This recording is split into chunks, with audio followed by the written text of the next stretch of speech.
China threatens Papua New Guinea over defense pact with Australia.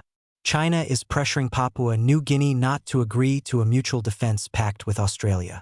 In a post on X on September 18, the Chinese embassy in Papua New Guinea warned the island nation against agreeing to the mutual defense treaty with Australia, suggesting it properly handle issues bearing on its sovereignty and long-term interests and work with China to develop China-PNG relations and mutually beneficial cooperation. Australian Prime Minister Anthony Albanese on September 17 signed a defence communiqué with his PNG counterpart James Marape in Port Moresby. PNG is a constitutional monarchy and Australia's closest neighbour. However, the event fell short of finalising the treaty, known as the Pact Treaty, which Albanese said in a Facebook post would be signed following cabinet processes in both countries. Some of the core principles of the Pact Treaty will include a mutual defense alliance, which recognizes that an armed attack on Australia or PNG would be a danger to the peace and security of both countries. It would also implement a plan for Australia and PNG to recruit citizens from each other's countries into their defense forces, and would establish joint military exercises each year. I made a conscious choice that Australia remains our security partner of choice, Marape said, adding that his country could not defend its land and ocean space alone and that the deal was in the national interest. The failure to seal the treaty was the second setback to defense ties for Australia in the Pacific Islands in a month.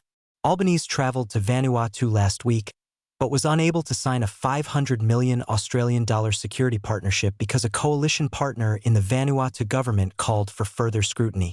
As of late 2022, Chinese loans accounted for nearly 40% of Vanuatu's external debt, according to Sydney-based think tank the Lowy Institute. The Chinese Communist Party says that PNG is its largest trading partner and largest investment destination among the Pacific Island countries. It said that PNG was the first Pacific Island country to sign a bilateral document on the Belt and Road Initiative with China, which is a major part of Beijing's economic thrust to become the dominant power in the region. It is also the largest recipient of Chinese aid in the Pacific. As the island nation of PNG looks out over the southwestern Pacific, the ocean increasingly appears set to remain a flashpoint in the struggle for geopolitical dominance.